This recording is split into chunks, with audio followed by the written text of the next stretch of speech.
Menurut standar TikTok, seorang pria terlahir tanpa sebuah nilai, sehingga saat tumbuh pria harus bisa membangun nilainya. Dan di sisi lain, wanita terlahir dengan sebuah nilai, dan harus bisa menjaganya apapun yang terjadi. Kalimat tersebut mungkin ada benarnya. Seorang pria mau tidak mau harus bisa membangun kehidupannya menjadi sesuatu. Jika tidak, maka seorang pria tidak akan pernah bisa dihormati oleh siapapun. Bahkan jika telah melakukan segala hal demi membahagiakan orang yang disayang. Dan itu sama seperti film ini. Dan jadi, begini ceritanya.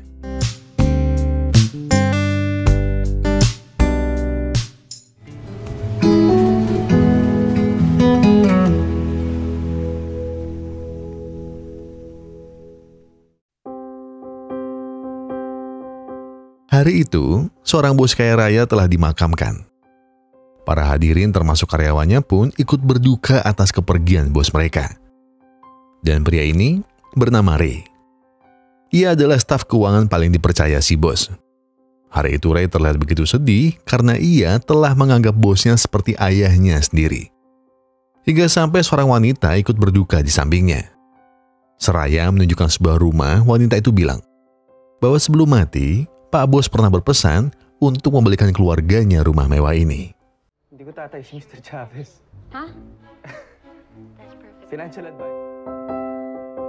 Enggak, ternyata keluarga Pak Bos gak pengen beli rumah.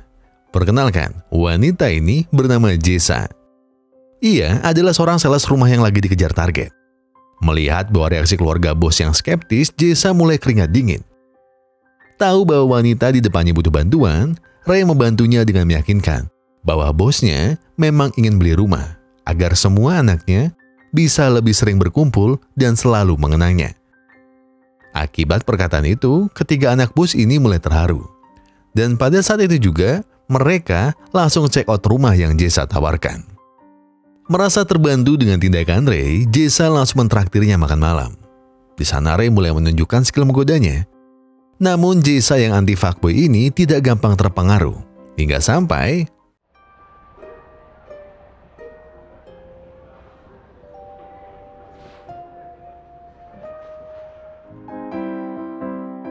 ia hanya bermodal bacot dan sedikit aksi, Ray mampu bawa Jessa menggoyangkan mobilnya. Tapi tenang, mobil mereka itu goyang karena mereka sibuk main poker di dalamnya. Sayang sekali. Sejak hari itu, hubungan dari Ray dan Jessa pun semakin dekat. Hampir setiap malam mereka menghabiskan waktu untuk menikmati pemandangan kota dari atas bukit. Tentunya pakai mobil yang kadang masih goyang. Merasa hubungan mereka mulai serius, Ray pun bertanya, apakah Jessa punya mimpi? Jessa menjelaskan bahwa ia berasal dari keluarga yang miskin. Ayahnya berulang kali bisnis, namun juga berulang kali bangkrut akibat ditipu. Oleh karenanya, Jessa sangat berambisi untuk menjadi orang kaya. Itu semua agar bisa menaikkan derajat keluarganya. Satu lagi, Jessa sangat ingin punya rumah mewah 3 lantai dengan kebun indah di depannya. Tanpa Jessa sangka, seluruh ceritanya tadi telah digambarkan sempurna oleh Ray yang menunjukkan rumah impian wanita ini. Dengan berbisik manja, Ray mengungkapkan bahwa apapun impian Jessa, itu juga akan jadi impiannya. Dan di malam yang indah itu, Ray dan Jessa telah resmi menjadi sepasang kekasih. 2 tahun telah berlalu sejak malam itu. Kini Ray dan Jessa tak hanya resmi menjadi kekasih, mereka juga tinggal bersama demi bermanifestasi sebuah pernikahan mereka. Namun ya, bayangan pernikahan di benak Jessa adalah hidup berkecukupan di rumah yang mewah.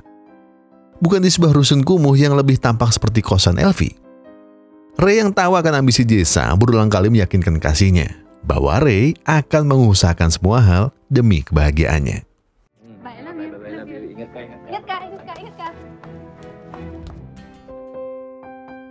Hari itu, Jessa kedapatan seorang sultan yang membeli rumah jualannya. Namun karena pertemuan itu mendadak, Jessa belum sempat membersihkan rumahnya. Serang laba-laba, kodok ngambang sampai debu di mana-mana membuat sang calon pembeli agak ragu melihatnya. Namun Jessa menegaskan bahwa rumah ini sangat cocok untuk ditinggali. Terletak di sebuah klaster perumahan sultan. Dengan lingkungan yang asri, hal itu akan memberikan nuansa dan perasaan lega jika mereka tinggal di tempat ini. Tentu dengan catatan setelah rumah ini beres Jesa bersihkan. Mendengar pernyataan itu, sang sultan yang bernama Bu Josi sepakat membeli rumahnya. Namun beliau masih harus tanya kakaknya agar keputusannya ini tidak salah kaprah. Bu Josi memberitahu bahwa sang kakak mungkin akan tiba di Filipina 3 bulan lagi. Dan pada saat itu, kesepakatan Josi dengan Jesa mungkin dapat dipenuhi. Di tempat lain, Ray yang selesai bekerja dipanggil oleh atasannya, yang tidak lain tidak bukan adalah anak Pak Bos di awal film tadi. Namanya John. Di momen itu, John berkata bahwa Ray dipecat. Keputusan yang mendadak ini jelas membuat Ray kebingungan.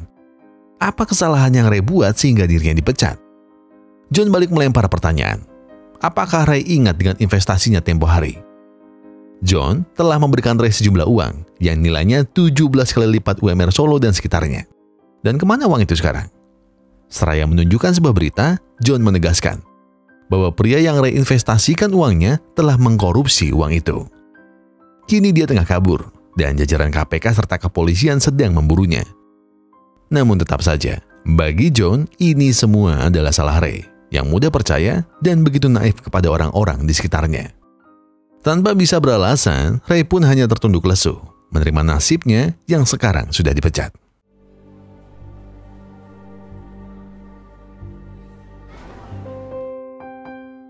Kulkas rusak, tagihan listrik, cicilan peleter ditambah kebutuhan Jesa yang banyak. Tentu hal-hal itu berputar mengelilingi pikiran Ray saat ini. Ditambah lagi orang-orang di rusun tersebut mulai menagih janji Ray. Diketahui, tak hanya John yang menginvestasikan uangnya kepada Ray. Namun hampir semua penghuni rusun percaya dengan apa yang Ray tawarkan saat itu. Oleh karenanya, hasil yang belum terlihat ini jelas membuat mereka semua marah. Bahkan mereka mengancam Ray dan Jesa. Jika mereka berdua tak kunjung mengembalikan dana yang telah diberikan, mau tidak mau, nyawa mereka lah taruhannya. Ray dan Jesa segera mengumpulkan semua benda berharga yang mereka miliki. Namun semua itu masih belum cukup jika dijual untuk menutup kerugian orang-orang yang telah menitipkan uang kepada mereka.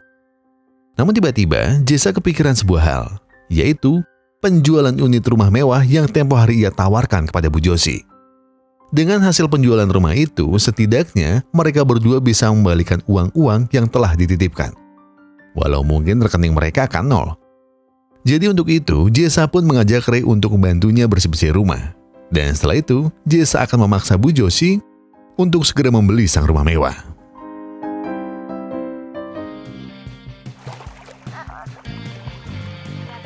Mahal yan. Mahal ba? Oo. Mas mahal kita.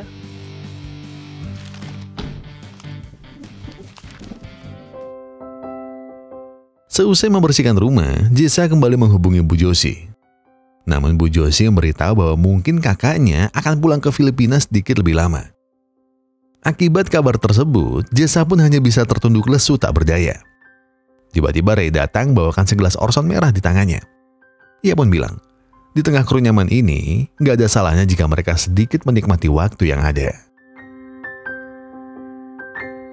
Akibat Taylor terlalu banyak minum, adu penalti paling akbar sejagat raya tak bisa lagi mereka hindari. Bahkan Ray dan Jesa melakukannya di kolam renang, tanpa selai kain pun menutup keindahan mereka. Dan tanpa mereka berdua sadari, kegiatan tersebut disaksikan oleh tetangga mereka dari jauh. Otor. Pagi harinya, Jesa pun terkejut saat bangun sudah ada satu keluarga menanti di depan rumah. Mereka adalah Bu Yanti dan Pak Yanto, sepasang suami istri yang tinggal beberapa blok di samping rumah ini. Tanpa tahu identitas asli Jesa dan Ray, kedua pasutri ini pun mengira bahwa mereka adalah pasangan sultan yang baru pindah di tempat ini. Ray yang baru terbangun pun awalnya bingung. Namun Jesa berulang kali memberi kode agar Ray berpura-pura untuk sementara. Di tengah ketegangan itu, Bu Yanti bilang bahwa mereka berdua akan diundang di pesta tahunan yang perumahan ini adakan. Di sana akan digelar sebuah fashion show yang berhadiah 1 juta peso atau sekitar 280 juta rupiah. Dengan uang sebanyak itu, Ray dan Jesa terpikirkan sebuah hal. 100,000. Iya, mereka berdua memutuskan untuk berpura-pura menjadi Sultan Kaya Raya. Ray menegaskan bahwa kesempatan tidak akan datang dua kali. Mumpung masih ada waktu sebelum kakak Bu Joshi datang, mereka berdua masih bisa berpura-pura jadi sultan. Setidaknya sampai mereka memenangkan hadiah lomba. Akhirnya acara pun dimulai. Terlihat berbagai pasangan dari perumahan ini pun turut hadir dengan kostum terbaik mereka. Hingga saat giliran Ray dan Jessa tiba, di depan sana ilmu sales Jessa pun bangkit. Dengan berbekal baju bekas dan penuh dengan sampah daur ulang, Jessa menjelaskan bahwa konsep dari kostum mereka adalah cinta dengan bumi. Sontak pidato itu membuat seisi acara menjadi kagum. Dan benar saja, pasangan kekasih gila ini telah memenangkan lombanya.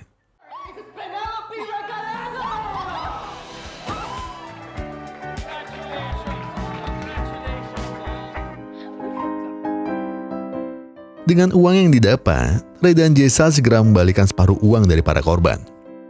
Namun pria yang bernama Gil ini keberatan.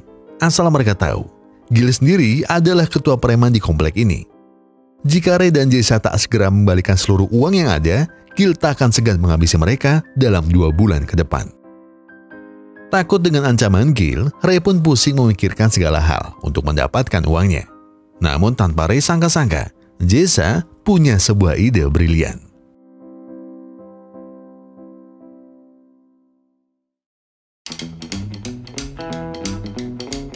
Jessa memiliki ide untuk meneruskan identitas palsu mereka sebagai Sultan Kaya Raya. Nama mereka berdua sebagai Sultan bukanlah Ray maupun Jessa, melainkan Ray sebagai Kefir dan Jessa sebagai Penelope. Dengan identitas baru ini, mereka berdua akan membuat sebuah acara pesta rumah baru. Mengapa harus seperti itu? Perlu kalian ketahui, orang-orang kaya di perumahan ini kalau punya tetangga baru bakalan didatengin sambil bawa hadiah mewah yang tentunya mahal. Dengan barang-barang mahal hasil pemberian mereka, Ray dan Jessa bisa menjualnya untuk menutup kekurangan uang yang harus mereka bayarkan. Namun, ide gila Jessa tidak berhenti sampai di situ. Mungkin ide ini akan terdengar lebih gila, namun yang harus Ray mengerti, orang-orang kaya ini tidak butuh uang, namun mereka berdua sangat membutuhkannya. Jessa akan membuat sebuah penggalangan dana palsu yang berkedok sumbangan untuk anak yatim duafa. Agar mereka lebih yakin, Jessa akan menggunakan keahlian berbohongnya di depan semua orang. Dan untuk menutup aksi ini, Jessa mengajak Ray menari di depan semua tamu, yang memungkinkan mereka berdua disawer dengan uang puluhan juta. Guys, sa lahat ng mga gustong mag-donate, ibato nyo na lang sa dance floor.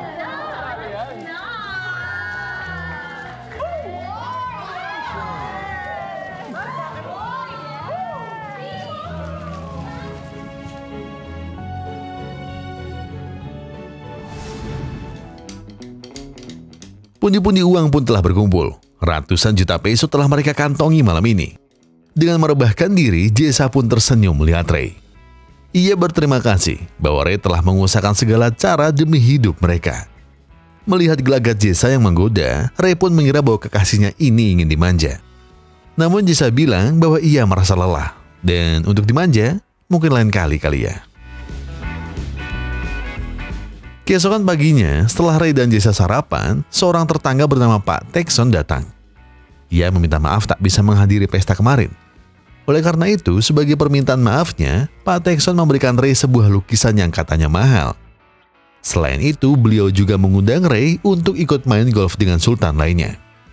Di sisi lain, Jessa diundang ibu-ibu komplek mengikuti spa private yang ada di rumah Yanti. Di tempat itu, seluruh ibu-ibu membicarakan tentang adu penalti yang Jessa dan Ray lakukan tempo hari. Yanti bilang bahwa itu adalah adu penalti terbaik yang pernah ia saksikan secara langsung. Megah, gagah, dan juga wah.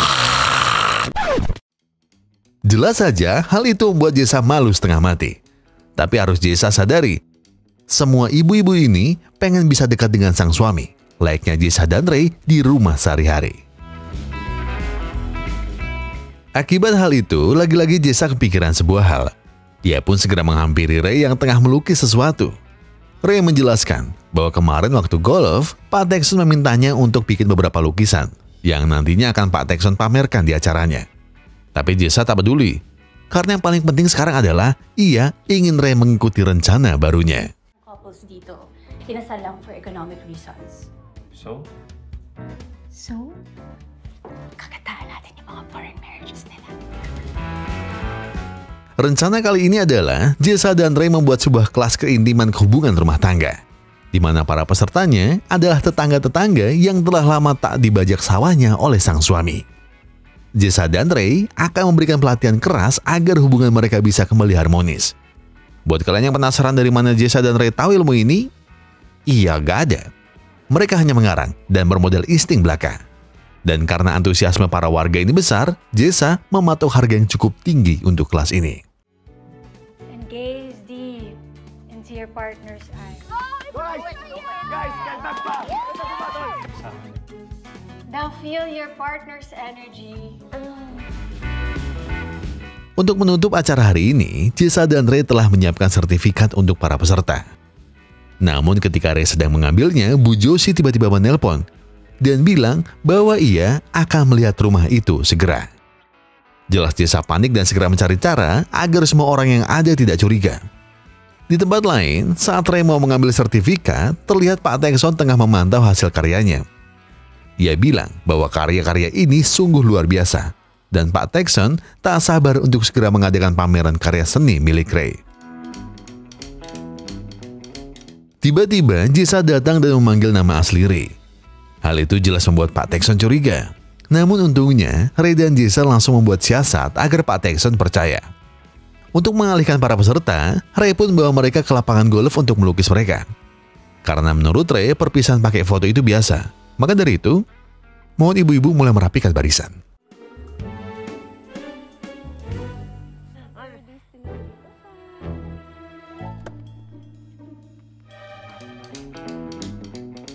Di sisi lain, kakak Bu Josie pun datang. Kita panggil saja Yuni. Yuni sendiri juga seorang sultan kaya raya. Layaknya ibu-ibu sultan lain, Yuni juga berbadan perkasa. Sebelum membeli rumah ini, Yuni selalu punya ritual, di mana ia meminta sugeng anjingnya untuk memeriksa tiap ruangan. Ritual ini memastikan bahwa rumah yang akan ia beli tidak membawa sial di kemudian hari. Namun sayang, ketika di depan sebuah kamar, sugeng menggonggong dengan kerasnya. Ano yan? Bakit po? What's in there? Sadiro po. May tao ba dyan? Wrong, I assure you. I will tell my sister not to buy this ghost house! Sial, akibat anjing peliharaan Yuni menggonggong dengan keras, rumah mewah ini tak jadi dibeli. Namun beruntung, ternyata Ray berhasil menjual lukisannya kepada para sosialita. Dengan harga yang tidak main-main, dan dengan semua uang itu, akhirnya Ray dan Jessa mampu membayar lunas semua hutang dan segera berhenti dari kehidupan pura-pura mereka. Galing-galing nga kasi.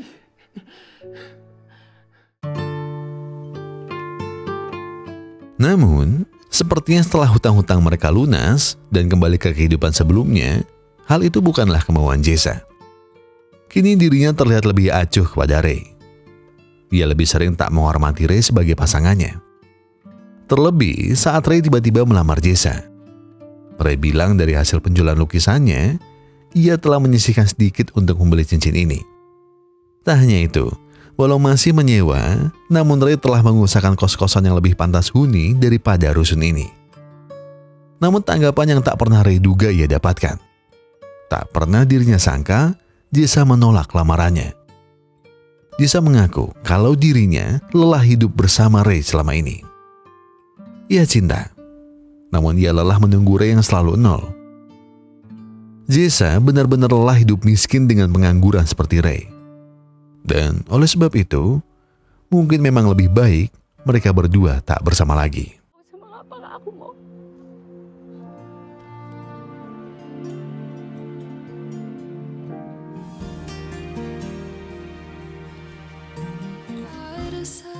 Sandaling kaligay winasak pa.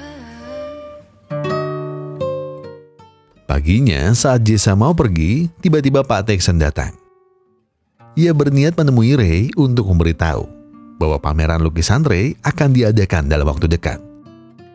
Tekson bilang bahwa pameran itu akan dihadiri banyak pejabat negara sekaligus kurator seni ternama. Namun semua perkataan Tekson tidak mengubah keputusan Jessa untuk pergi. Hingga sampai Tekson menyebut nama aslinya dan latar belakang mereka berdua. tinawag niyo po ba ako? Ternyata Texan telah mengetahui rahasia Ray dan Jessa selama ini. Ia mengetahuinya tanpa sengaja saat mereka berdua sedang mengadakan senam bersama. Hari itu, Texan yang menaruh curiga dengan pasangan ini nekat masuk ke sebuah kamar yang berisikan ratusan catatan identitas palsu yang kini mereka gunakan. Texan tak lupa memfoto semua bukti untuk mengancam Ray dan Jessa jika berani melawannya. Jadi, kini pilihan mereka hanya dua. Membiarkan Ray melukis karya sebanyak mungkin untuk dibuat dijual di pameran, atau mau Texan melaporkan mereka atas tuduhan penipuan. Heran terasa bahwa hidup mereka penuh dengan tanda tanya. Baru saja satu masalah selesai, kini masalah baru kembali muncul. Di lubuk hati Ray, ia menyalahkan Jessa. Karena ini semua akibat obsesi berlebihannya dengan kekayaan. Namun dirinya juga sadar bahwa tanpa melalui semua ini, hutang piutang yang ia bawa takkan bisa terlunasi. Terpojok dan sadar bahwa mereka hanyalah orang miskin, Ray dan Jessa pun mengiyakan tawaran Texan. Namun dengan satu syarat. Setelah pameran usai dan Texan mendapat uang yang ia mau, mereka ingin menyudahi semuanya. Deal.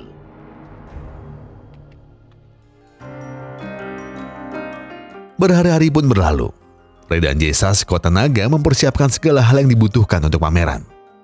Ray setiap harinya harus menghasilkan 1 hingga 5 karya yang indah untuk dipamerkan nanti. Namun jelas, tekanan yang Ray rasakan tidak hanya tentang beban kerja, namun karena ancaman yang Texan layangkan. Jessa yang iba melihat kondisi Ray pun mencoba menghiburnya. Tapi Ray sudah putus asa dengan Jessa, masa depan dan bahkan kehidupannya. Ray tak lagi minat untuk hidup. Ia menyerah untuk menjadi sukses.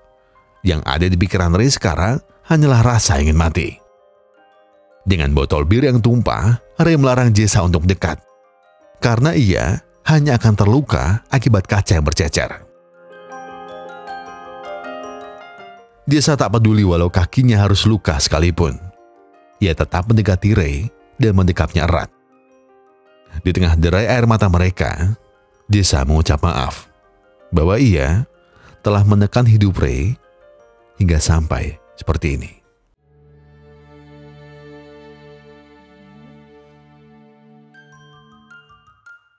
Hari pameran pun telah tiba. Terlihat berbagai sultan kaya raya telah hadir di tempat itu. Benar kata Pak Texan, bahwa tamu yang hadir bukan hanya kalangan sipil, melainkan sampai para pejabat negeri ini. Ray pun segera dipertemukan Texan kepada Bu Menteri Perdagangan dan Pak Menteri Pariwisata Filipina. Ray paham bahwa semua yang Texan lakukan hanya demi kepentingannya sendiri. Tiba-tiba kepala Ray terasa berat, bahkan rasa pusing yang ia alami sampai membuatnya mimisan. Namun Texan tak peduli. Mau mimisan atau bahkan mati, Ray harus tetap menuruti kemauannya jika dirinya tidak mau Texan laporkan.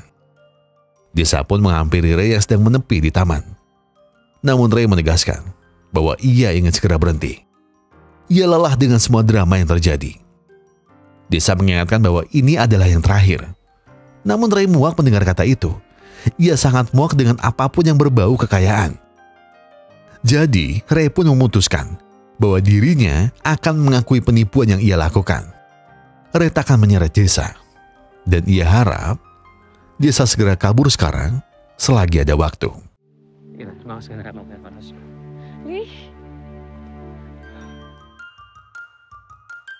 Langsung saja Ray mengundang perhatian semua orang. Dengan satu tarikan nafas, Ray mengungkapkan bahwa ia telah menipu mereka selama ini. Nama aslinya adalah Ray Kras. Dan ia hanyalah seorang pengangguran miskin yang lebih cerdas dari mereka semua. Ray tak pernah menyangka bahwa menipu orang kaya akan seseru ini. Apalagi jika dirinya telah menipu mereka bersama Pak Texan, sang kurator seni rakus yang selalu ingin lebih dari apa yang ia hasilkan. Pameran ini hanyalah sebuah bukti panggung sandiwara dan panggung pertunjukan budak dan tuannya. Dan selama ini, Ray telah diperbudak oleh Texan demi memenuhi ambisinya. Texan pun mulai keringat dingin. Ia berulang kali menepis perkataan Ray. Ia bahkan mengancam Ray dengan tuduhan pencemaran nama baik. Namun Ray sudah tidak peduli. Asalkan semua ini selesai dan Texan juga membayarnya. Tugas Ray sudah selesai. Namun,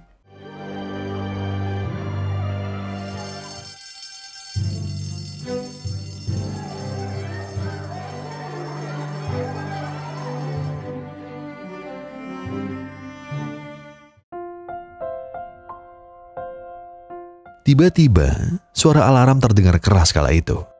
Melihat para tamu berhamburan, Ray pun hanya bisa termenung, diam, dan berserah kepada Tuhan akan hidupnya. Tanpa Ray sadari, ternyata Jessa tak pergi meninggalkannya.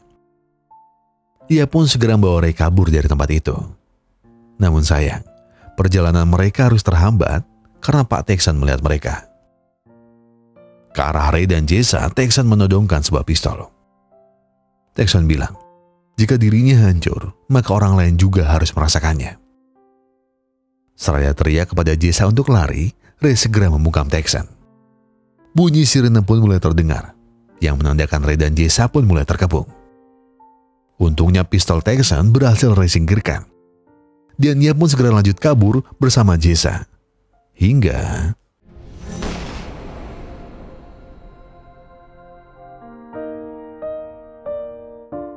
suara tembakan pun terdengar, hingga sampai Ray harus tergeletak lemas di hadapan Jessa. Jessa hanya bisa tertegun. Hatinya hancur, jiwanya remuk. Jessa melihat pria yang paling ia cintai terkapar di depan matanya. Jessa pun hanya bisa memanggil nama Ray. Ia terus dan terus memanggil nama itu, dan berharap Tuhan masih bisa memberi mereka berdua kesempatan sekali lagi.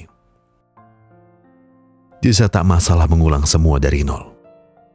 Jessa tak masalah jika harus hidup susah ke depannya. Dan Jessa hanya ingin menjalani hidup jika itu bersama Ray. Derai air matanya pun terus mengalir. Seluruh kenangannya bersama sang kekasih benar-benar membuat Jessa hancur saat ini. Tapi Bobo ka pala eh! Ba't ka nakahiga? ternyata suara tembakan itu berasal dari Texan yang tertembak oleh para polisi saat dirinya mengincar Ray. Dengan itu, Texan pun juga didakwa dengan percobaan pembunuhan.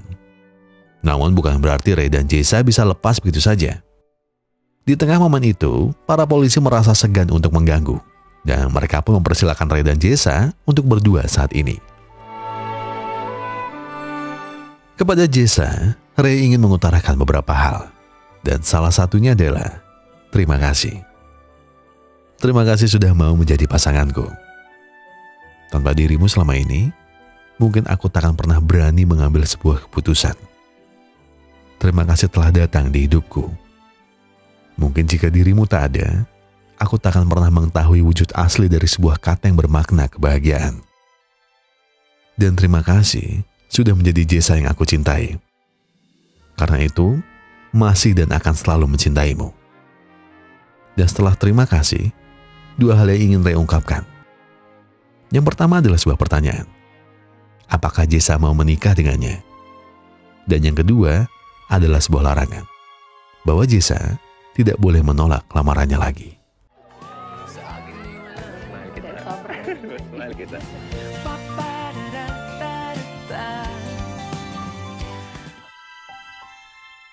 Di akhir film, kita diperlihatkan beberapa tahun setelah kebebasan mereka dari penjara. Terlihat kini Ray dan Jessa telah memiliki bisnis besar yang mampu membuat mereka membeli 1 unit rumah mewah ini, tepat seperti yang dahulu Jessa impikan. Dan di tepi kolam itu, Jessa bergantian mengucapkan terima kasihnya kepada Ray, yang tak pernah menyerah dan selalu berusaha memberikan bahagia kepada Jessa.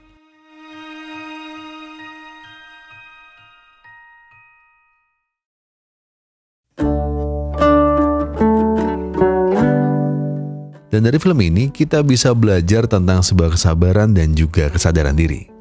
Baik pria maupun wanita punya peran masing-masing. Di dalam sebuah hubungan, tak ada yang lebih berhak untuk bahagia lebih dari lainnya. Karena wanita takkan masalah jika harus menemani sang pria dari nol. Asalkan prianya sadar diri dan enggak nol terus. Bok mikir, oh lah pekok, nol ya alasannya. Saya tidak diterima, matam. Saya Gogon dan segenap tim Push Ramping Glory mengucapkan terima kasih. Terima kasih buat yang sudah menonton video sampai habis. Terima kasih buat yang sudah memberikan like, komentar, mensubscribe, dan juga terima kasih buat yang sudah memencet tombol thanks-nya. Karena apapun yang kalian lakukan untuk channel ini sudah membantu channel ini berkembang sampai hari ini. Jadi saya Gogon mewakili tim Sebatin mengucapkan terima kasih ke kalian secara pribadi. Dan sebagai penutup saya pengen bilang kalau kalian semua lagi ada banyak masalah dan itu berat banget, yang tenang. Gak perlu buru-buru, gak perlu nyusu-nyusu. Selesaikan semuanya dengan kepala yang dingin. Ya sekarang tarik napas, buang, tegak kopinya, ambil koreknya dan sebatin aja dulu.